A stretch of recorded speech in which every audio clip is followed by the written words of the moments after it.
Hello guys, it's Ryan Harrow back with another video. Today I want to discuss what you should look for in a new router because there's a lot of different specs. It gets kind of confusing, so I'm going to break down like the main ones you should look for. So like the first thing is I'm going to be using this RT-AX3000 as the example router. This is a Wi-Fi 6 router, which brings me to the first point. When you look for a router, you want to look for the latest technology. So Wi-Fi 6 is the latest technology. Even if you don't have a device that has Wi-Fi 6, if you eventually get one, you don't want to buy a new router just to benefit from the new Wi-Fi standard. So buying the newest standard always helps the most. And then the second thing is the speed. The speed is kind of deceiving on these models. So this has 3000, right? So you imagine it's 3000 megabits per second, but there's actually broken down into two different parts. So the two parts is actually, if you have Wi-Fi 6, you get up to 2400. But then if you have only 2.4 gigahertz, you get an additional 574.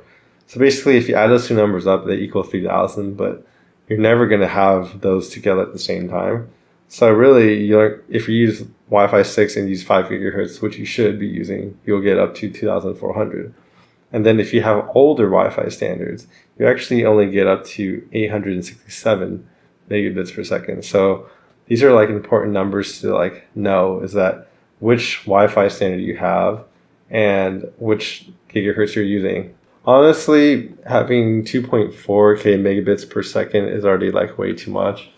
Unless your internet provider provides that much. I currently only have 200, so this is like 10 times more than I even bought with my internet provider. My internet provider provides up to about 900, so even then I can really take advantage of the full speed it's able to transfer through Wi-Fi. Just to give you guys an example. And then the third thing is about this router specifically that I liked is that this router, specifically the 160 megahertz band, is kind of very useful because it literally powers through, like if you're in a very densely populated area, there's a lot of Wi-Fi signals, that helps a lot and keeps your signal consistent and strong. So I would definitely recommend this feature. And then there's other problems I had with my old router from my internet provider. And one of those things was actually that I couldn't connect multiple devices. Like after like 5 or 6, I started like my devices would randomly just disconnect.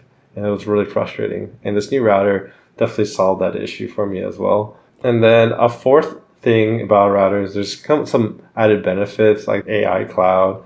So you basically have like, you can set up your own cloud server, which is kind of nice. The other thing this thing has is it has AI mesh. So you can take multiple Asus routers and connect them together. So you can kind of have better connectivity over like a big house. So you can have one router upstairs, one router downstairs, for example, which is nice. And yeah, this router was actually really easy to set up. They have like, you just click a few things and it tells you log in and it'll find its own network and everything. So setting up was actually really easy for me. And yeah, so thank you guys for watching. Please like and subscribe down below. It really helps me out. And if you guys have any questions, I'll be pleased to answer them. And I'll see you guys next time. Bye-bye.